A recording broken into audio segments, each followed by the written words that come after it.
Hi, welcome to our channel where we share the most intriguing stories.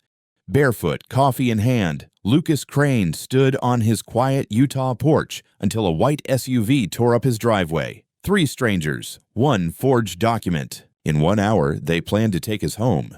But they chose the wrong man, because Lucas wasn't crazy, and he was ready to fight back. Saturday morning in Utah is supposed to feel like peace. That's what I thought as I stood barefoot on my front porch, mug of black coffee in one hand, staring out over the canyon. 6 acres of scrub pine, rock outcrops, and quiet. Exactly what I'd paid for. Exactly what I intended to keep.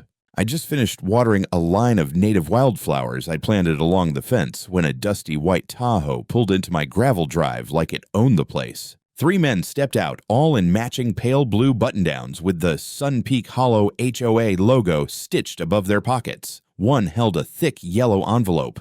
I'd seen that kind of envelope before. Court summons, legal service, certified threats dressed in bureaucracy. I set my mug down on the railing and walked over, jaw tight. "Lucas Crane?" the man with the envelope asked. He didn't wait for a reply before holding it out. I took the envelope, flipped it open, and scanned the top lines. My name. My address, and then the part that hit like a sucker punch. Notification of immediate housing reallocation due to mental incapacitation. I blinked. "Excuse me." The tallest one cleared his throat. "Based on complaints submitted by community members and supported by a third-party psychiatric review, the HOA has determined that you are temporarily unfit to reside alone. You have 1 hour to vacate the premises. We'll ensure your property is secured until further administrative review." I stared at them, not moving. "Where's the court order?" The third man, bald, arms crossed, glanced over his shoulder. That's when I saw her. Karen Essling. Early 50s, Botoxed smile. Cardigan wrapped around her shoulders like it was 40 degrees out instead of 78. She stood behind them like a general arriving late to her own coup. "Lucas," she said sweetly, "this is not a civil lawsuit. This is an administrative order. Emergency Protocol, per Section 12, B of the Sun Peak Hollow Community Safety Clause." I slowly folded the document and slid it into my back pocket. "I'm not in your HOA." Karen's smile faltered for a fraction of a second. "Your property borders our community, and your behavior affects the well-being of our residents. You've been seen closing your curtains during daylight hours. Multiple neighbors expressed concern. One even heard yelling." "Yelling?" I scoffed. "You mean when I told your landscaping crew to stop blowing dust over my fence?" She shrugged innocently. Regardless, the board was unanimous. And Dr. Hugh Collin verified the concerns. I froze. "Hugh Collin?" She nodded, pleased with herself. "Doctor of Forensic Psychiatry. The evaluation is attached to the order." I pulled the page out and scanned it. There it was, signature and all. Except Hugh Collin had been dead for 3 years. I'd worked with him. Knew the exact date of his funeral, knew his handwriting, knew this was a forged psychiatric evaluation from a ghost. I looked back at them. "You know forging a medical document is a felony, right?" Karen's eyes narrowed. "Mr. Crane, we are not the enemy here. You have 1 hour. After that, we will contact County Adult Protective Services and request emergency intervention." I stepped backward onto my porch and pulled my phone out of my pocket. "Who are you calling?" the bald one asked, a little too quickly. "The sheriff's department," I said flatly. "You know, the ones with actual jurisdiction." He tried to interrupt, but I already had the dispatcher on the line. I gave my address and told them I had a group attempting a forced eviction under false legal pretenses. She told me someone would call back after reviewing the reported HOA concern and that there was a note about a mental health welfare check submitted that morning by Sun Peak Hollow's board of directors. I ended the call and turned on the voice recorder app. "I'm notifying all present," I said clearly, "that you are on private property. Any attempt to enter this home or force me out will be recorded and prosecuted as a criminal act. This land is outside your HOA's legal jurisdiction. I hold a registered deed and title with the county." Karen gave me a thin-lipped smile, then motioned to her men. "We'll give you until noon to think it over, Lucas. This isn't personal. It's about safety for everyone." They got back in the Tahoe. As it backed down my driveway, Karen rolled down her window. "You're not well, Lucas. Denial is a symptom too." I didn't answer. I just stood there on my porch with the yellow envelope in one hand and my phone in the other, the hot Utah sun burning into my neck. Inside, I locked the doors, pulled the external drive from my home security system, and started copying the morning's footage. If they were going to fake a diagnosis, then I was going to build a damn airtight case. And I had a feeling this was just the first shot fired. The moment the Tahoe vanished down the hill, I went straight to my study. My hands weren't shaking, not really, but my instincts were screaming like I hadn't felt since the last time I evaluated a violent offender during a commitment hearing. That same cold mechanical focus had returned, and I welcomed it. Fight mode. Not the Hollywood kind. The methodical, document everything, double-check the law kind. I called Amy Quinn. She answered on the first ring. Lucas, I've got an emergency. HOA just tried to evict me. 1 hour notice. They came to my door with a document claiming I've been deemed unfit to manage my property. Signed by Dr. Hugh Collin. Amy was quiet for half a beat, then dry as sandpaper. Hugh Collin, the guy who's been dead since, 2020? Yep. Apparently he's still consulting, from the other side. You have the document? I do, and a copy of the interaction recorded, and I called the sheriff. They claim there was a welfare check request submitted by the HOA this morning. Send me everything. Now, I emailed her the scanned packet, pulled the security footage from the porch cam, and began downloading clips from the driveway feed as backup. Then I grabbed my keys and went out to the garage. I kept hard copies of all title documents in a fireproof box, and I wasn't about to let some idiot HOA manipulate county records to claim otherwise. As I worked, a neighbor pulled up. Marcy lived down the way, friendly enough but easily spooked. She stepped out of her hybrid with a forced smile. Hi, Lucas. Hey, just checking in. Everything okay? I raised an eyebrow. Why wouldn't it be? She hesitated, then offered a folded printout. There's this post going around on the Sun Peak Hollow neighborhood page. They said there was a situation here this morning, that you might have had some kind of episode. I unfolded the page. There it was, a blurry freeze frame from my porch cam, clearly cropped, showing me pointing at the men from the HOA. The caption, man living in canyon property, declared mentally unstable. Homeowners Association acting to protect community. Please remain vigilant and report any concerning behavior. I laughed. Short, bitter. Who posted this? Admin account. Karen, I think. But everyone's commenting, asking if you've been removed yet, saying you threaten someone, that you scream at night. Do I look unstable to you? She didn't answer right away. You keep to yourself, that's all. Some people don't get that. I nodded. Thanks for bringing this. She left quickly. I don't blame her. Back inside, I started my own war room. I registered a domain, lucascranalegal.com, and posted a full scan of my deed, boundary survey, and a notarized letter from the title company. I posted the entire video from my security cam, uncut. I captioned it. Here's what actually happened. I am not under any HOA. I am not under mental evaluation, but someone forged a doctor's signature to take my home. Then I called the Utah Division of Occupational and Professional Licensing. I knew the guy in the psychiatry licensing department from years back, Doug Myers. Got him on the line, explained the situation. He took it seriously. Dr. Hugh Collin passed away in March of 2020, Doug confirmed. Any document bearing his signature after that would raise red flags. I emailed him a copy. Doug promised a formal memo verifying the forgery. An hour later, Amy called me back. I've got a draft of the restraining request for their emergency action. We're also filing an injunction against the HOA and naming Karen Essling in a complaint for fraud and unlawful interference with property. Good. But before I could feel any relief, my phone dinged again. Email from my delivery account. Package delivery suspended. Property flagged as unstable occupant zone. I stared at the screen. HOA had clearly contacted local businesses and started spreading the lie beyond their circle. The mailbox flag outside was painted bright red. Someone had defaced it. On the post in white chalk, "You are not safe." I went inside. I was done reacting. Now it was time to hit back. By Sunday morning, it was clear they weren't going to stop. I woke up to the sound of a drone buzzing outside my bedroom window, a low, insistent hum like a hornet with an attitude. I yanked the curtain open and stared straight into a camera lens hovering no more than 10 feet from the glass. The drone wobbled midair, then zipped off toward the HOA subdivision like it had a mission to report back. I didn't waste time. I downloaded the footage from my yard cams. Yep, it had been hovering for several minutes. I logged the time and submitted a complaint to the FAA's online drone registry. Then I called Amy. "They're escalating," I said. "Drone surveillance now." Amy groaned audibly. "Do they think this is a Netflix thriller? Jesus. I've already filed the injunction. We have a hearing scheduled for Thursday. I also filed a motion for discovery. If they refuse to hand over the psychiatric documentation and correspondence, we'll subpoena it. That'll take time. Meanwhile, they're running an entire smear campaign. You said you had evidence the psychiatric report was forged. Better. I got confirmation from the licensing board that the doctor's been dead for 3 years. They're sending a formal notice.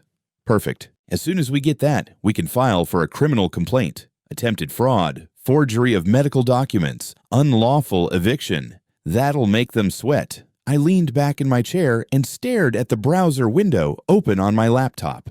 The neighborhood Facebook page was exploding. I wasn't in the group. Karen's admin power saw to that, but a neighbor had started forwarding me screenshots.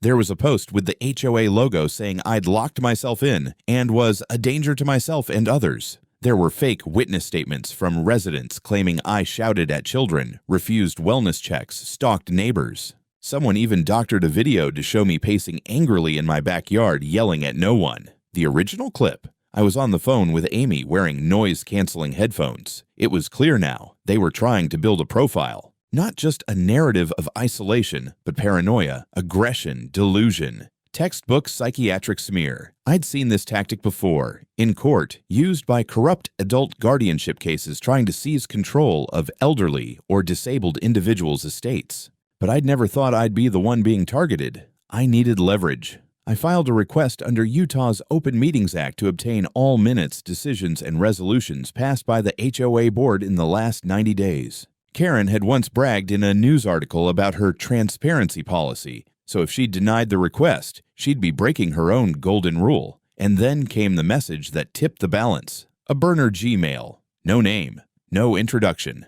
Just a single sentence. "You're not crazy. And I can prove they're faking everything." Attached was a PDF. A scan of an email between Karen and 2 HOA board members. The subject line, "Doctor. Collins report. The body." Just copied and pasted a psych eval from an old case file and tweaked the name. "No one will check. We'll keep it internal until he's gone. If we get the house back on the market by spring, the Jenkins deal will still work." The file's metadata matched Karen's personal Gmail account. I couldn't verify the sender's identity, but the document was gold. I called Amy and read it aloud. She went silent then.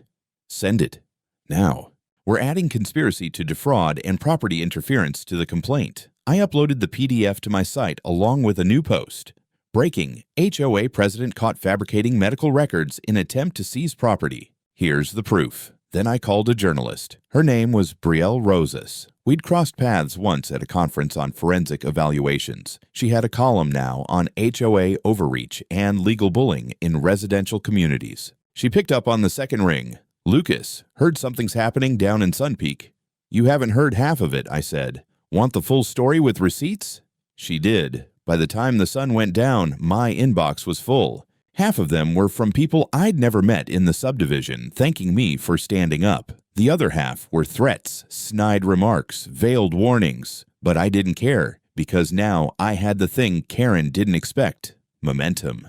Monday morning began with silence, the kind that's too quiet. No cars on the gravel road, no distant hum from the HOA maintenance crew, no dog walkers, just a dead, watchful stillness, like the neighborhood had collectively decided I was radioactive. I stepped outside and nearly tripped over a bright orange cone someone had set at the edge of my driveway. A laminated sign hung from it, zip-tied to a stake in the ground. "Temporary restriction, unsafe zone, county inspection pending." Beneath it, in smaller type, "Sun Peak Hollow Emergency Committee." No county seal, no inspector's name, no case number. I ripped it up. 5 minutes later, I was driving into town to file 2 formal complaints, one with the County Code Enforcement Office for impersonation of public authority, and the other with the Sheriff's Department for interference with ingress and egress. Amy told me to be methodical, build the paper trail. I was tempted to go louder, but she reminded me, the more controlled I looked, the more unhinged they'd appear.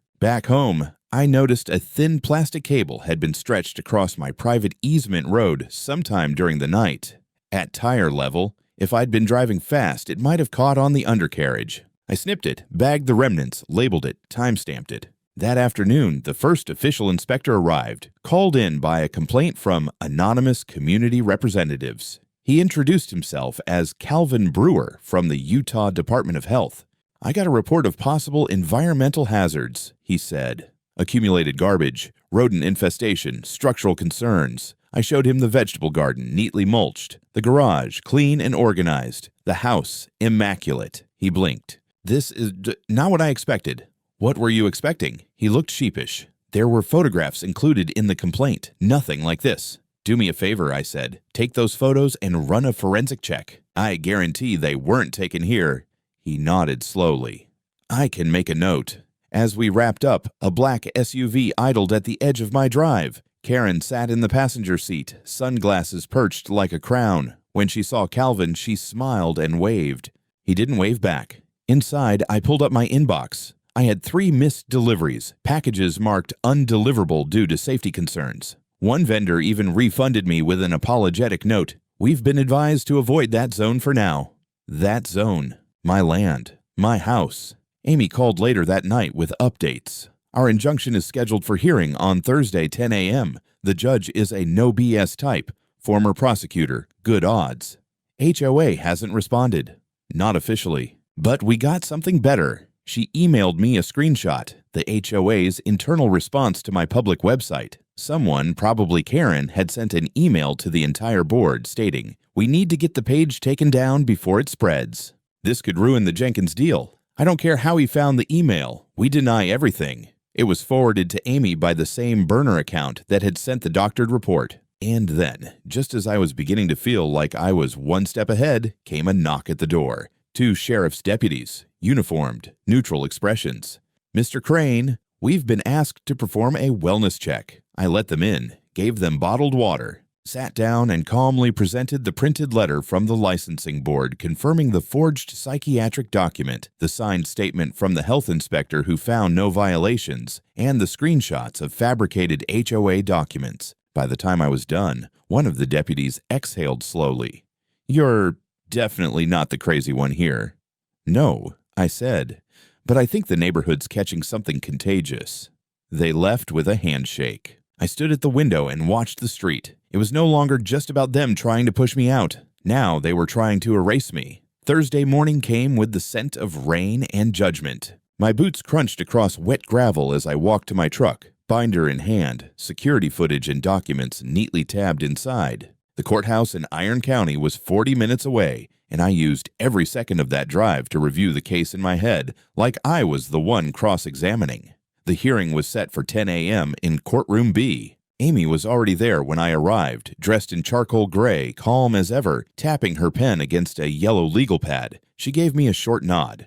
"Karen's here, and she brought friends." I looked toward the row of polished shoes and pastel blazers. Karen sat at the center like she was posing for a HOA-themed soap opera. Stoic, made up, one hand resting dramatically on a printed HOA community charter binder. 2 board members sat on either side, whispering with their attorney, a slim man in an expensive suit who looked like he hadn't spent more than 20 minutes outdoors in his life. Judge Rivas entered at exactly 10. Late 50s, bald, lean, with a no-nonsense glare that could sandpaper walls. The hearing began. Karen's attorney opened with a velvet-gloved tirade. The HOA's actions were based on credible concerns about community safety. Multiple residents expressed alarm at Mr. Crane's reclusive behavior, refusal to participate in HOA communications, and erratic interactions with neighbors. The emergency administrative action was a last resort, initiated only after the board received psychiatric confirmation of Mr. Crane's deteriorating condition. Amy didn't even blink. "Your Honor, the psychiatric document submitted by the HOA was signed by a physician, Dr. Hugh Collin, who has been deceased since 2020. Additionally, the clinic listed in the document does not exist and has never been registered in the state's health provider system." She handed up the official confirmation from the Utah Licensing Board, along with the forensics report from the email's metadata. Rivas looked over his glasses. "Are you telling me this HOA submitted a medical document signed by a dead man?" Karen's attorney fumbled. Your Honor, we relied on information provided by a third party, Amy cut in, who never existed. And that wasn't the only falsehood. My client has been subjected to false statements on social media, doctored videos, and impersonated county signage, all in an attempt to publicly discredit him and drive him from his legally owned property, which, by the way, is not under the HOA's jurisdiction. I watched Karen shift in her seat. The judge leaned forward. Let me be clear, this property, Mr. Crane's, is outside your HOA boundaries. Karen's attorney hesitated. Technically, yes, but the community standards. Rivas held up a hand. Let's stop right there. He turned to Karen. Ma'am, did you personally submit or authorize the psychiatric report submitted with the emergency eviction notice? Karen crossed her arms. I relied on the document as presented by the committee. We were told it was legitimate. My only goal was to protect our community. Amy stood again. Your Honor, we also have a copy of internal communications, emails from Ms. Essling herself, discussing plans to fabricate evidence and referencing the financial opportunity that would arise if Mr. Crane's property were vacated and sold to a third party. She handed over the printed emails. I watched Karen's face drain of color. The judge took several long moments to read. Then he exhaled and tapped his gavel once, lightly, almost with disgust. Motion for injunction is granted. All actions against Mr. Crane by the Sun Peak Hollow HOA are hereby suspended pending further review. Additionally, I am referring this matter to the District Attorney's Office for potential criminal investigation into document fraud, harassment, and conspiracy to deprive a citizen of lawful property. Karen's mouth opened like a guppy's. Her attorney leaned toward her, whispering rapidly. One board member got up and left the room entirely. I stood still, hands clenched behind my back, watching it all unfold. After court, Amy and I stepped into the hallway. She smiled for the first time in days. That went better than expected. Think they'll actually face charges? She shrugged. That depends on how stupid they are when they realize the mask is off. At that moment, a man approached from the back corner of the hallway. Mid-30s, jeans, hoodie. Looked like he didn't belong in this building. He handed me an envelope. I'm the one who sent the email, he muttered. Used to work IT for the HOA. They fired me after I asked too many questions. Figured you deserved to know. I opened the envelope. Inside, more emails, more names.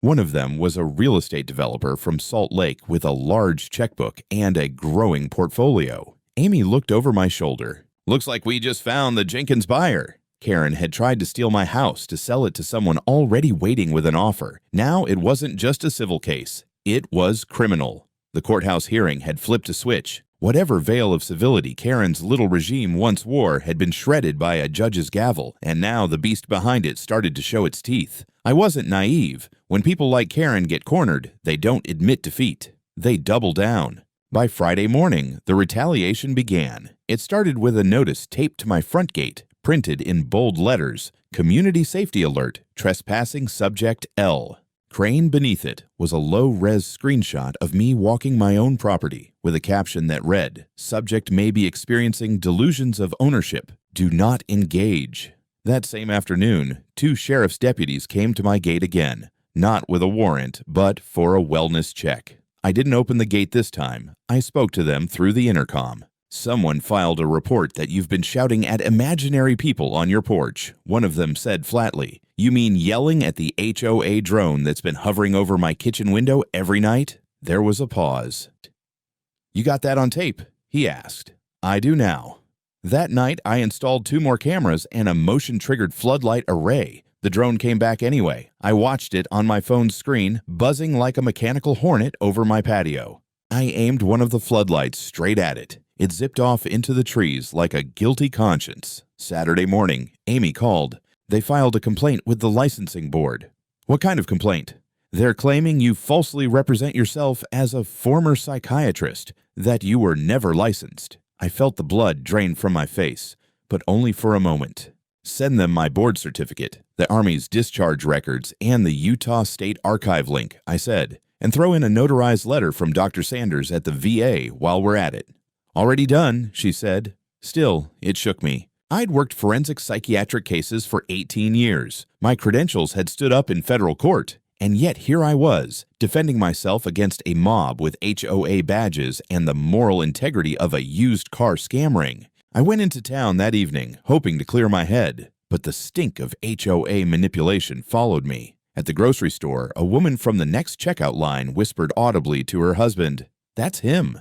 The guy who thinks the government's spying on him." In the parking lot, someone had smeared a streak of mustard across my truck door and stuffed HOA flyers under the windshield wipers. That night, I scrolled through the HOA's community site, which I wasn't technically allowed access to, but had found a back door to years ago when I reviewed their open web security. There it was, a pinned post titled "Protecting Our Community: What to Do If You Encounter Mr. Crane." It read like an instruction manual for handling a wild animal. There were calls to record interactions, avoid provoking, and a bullet point that said, "Do not mention property disputes. It can trigger aggressive behavior." I stared at the screen until my vision blurred. They weren't just trying to take my house. They were trying to erase me. That's when I made a decision.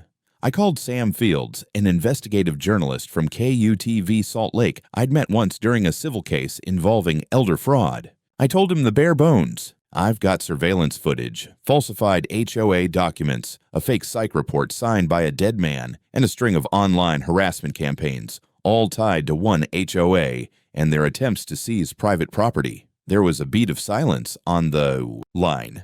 "I'll be there Monday morning," he said. I didn't sleep much that weekend, not because I was afraid, because I was finally ready to burn their narrative to the ground. Monday morning arrived with the dull heaviness of a thunderstorm that hadn't quite broken yet. True to his word, Sam Fields pulled up in a gray SUV right at 10 o'clock, looking exactly like a man who'd spent the last 10 years forcing uncomfortable truths into the daylight. He was wiry, with sharp eyes, and a camera crew of two, one quiet guy with a boom mic, and another holding a shoulder-mounted camcorder like a weapon of war. I had coffee ready. I gave them full access to the house, to my files, to every email thread and video clip I had. The drone footage, the fake medical letter, the eviction document with no legal basis, the HOA's ridiculous community safety alert, and the now confirmed forged psychiatric assessment signed by a man who'd been buried 3 years ago. Sam's eyes lit up like Christmas morning. They really thought this would hold up under scrutiny. They thought I'd panic and run, I said. They didn't count on me knowing exactly how the system works. He spent the next 4 hours interviewing me, collecting footage, and even filming a dramatic walkthrough of the HOA fence line, where I showed him the property boundary markers and the outdated maps they'd used to justify their intrusion. Then came the gold. Sam contacted the HOA office directly under the guise of confirming statements for a neutral community segment. And, wouldn't you know it, Karen herself called back on speakerphone.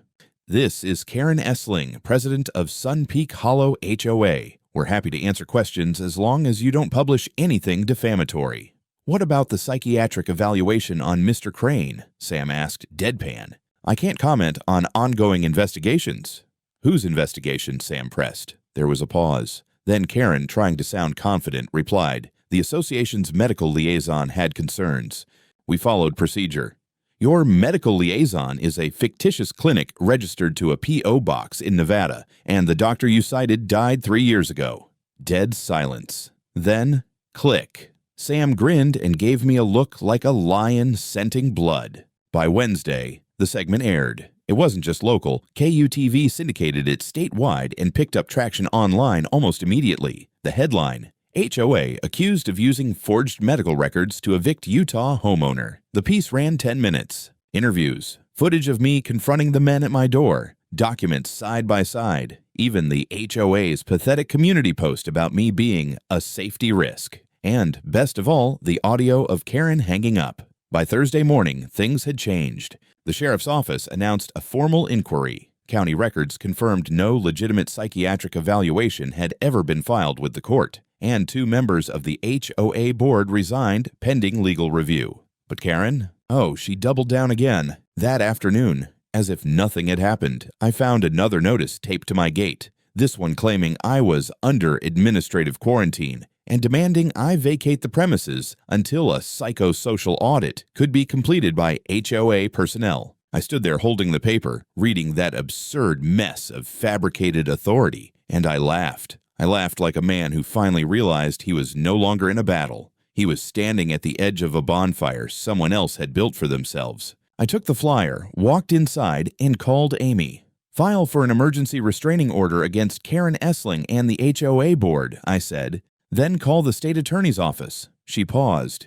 "Lucas, are you ready for this to go nuclear?" I looked out over the canyon, the sun slicing down through the clouds, and thought of every stunt they pulled, every lie, every smear, every arrogant assumption. "I'm not just ready," I said. "I'm begging for it." Friday morning, the air was razor sharp. I was standing in my driveway with a cup of black coffee when I saw the first county vehicle pull up. Then the sheriff's cruiser, then two unmarked cars. One of them belonged to the assistant district attorney, another to the Utah Department of Professional Licensing. They weren't here for a chat. By noon, the HOA office down in town was sealed off with yellow tape. Karen Essling was let out in handcuffs, still in her heels and pearls, barking about misunderstandings and how dare they, like it was a damn opera. Her face froze when she spotted me watching the live stream. She knew it was over. But that wasn't even the end. The court session that followed, expedited due to the gravity of the accusations, revealed far more than we expected. Under oath, Karen tried to cling to the community safety defense, repeating that she acted in good faith. But the prosecutors brought receipts. Literal receipts. Emails, wire transfers, meeting transcripts. Karen had authorized HOA funds to pay a shell company to fabricate the fake psychiatric evaluation. The shell company, registered under her nephew's name in Nevada. The clinic never existed. The signature of the doctor had been lifted from an old licensing document, one that hadn't been in use since Dr. Hugh Collins' death, but it didn't stop there. Further investigation revealed that this wasn't her first attempt to relocate a resident under questionable claims. Two other homeowners, both elderly, both widowed, had been pressured out over the last 5 years using similar tactics. One of them, I later learned, had died in a nursing facility he never wanted to enter. When asked why she went to such lengths in my case, Karen made the mistake of answering truthfully. "His house has the best view in the entire subdivision. If we gained access and resold, it would cover our budget shortfall for 5 years. She said that. On record, it took the jury less than 2 hours. Karen was found guilty of conspiracy to commit fraud, fabrication of medical documentation, abuse of administrative authority, and attempted unlawful eviction. Her two board members, David Callow and Sharon Lindley, were convicted of collusion and document tampering. The judge sentenced Karen to 6 years in prison, with her accomplices each receiving 4. Their appeal was immediately denied due to overwhelming evidence. As for the HOA, the court ruled it had become an instrument of systemic abuse. Sun Peak Hollow HOA was dissolved, assets frozen. Properties under its jurisdiction would now be managed by a temporary trustee until new legal arrangements could be made. The morning after the ruling, I walked down to my gate and removed every scrap of paper they'd ever taped to it. I repainted the post, fixed the lock, and when I was done, I went to the hardware store and had a sign engraved. I bolted it right onto the stone arch near my driveway. It read, "This property is protected, not just by law, but by truth." A week later, I got an invitation from a national advocacy group fighting HOA abuse. They'd seen the news segment. They wanted me to consult, help others identify and protect against the same kinds of schemes. I didn't even hesitate. Some battles you don't walk away from. You walk through them, and then you make damn sure no one else gets ambushed in the same way again.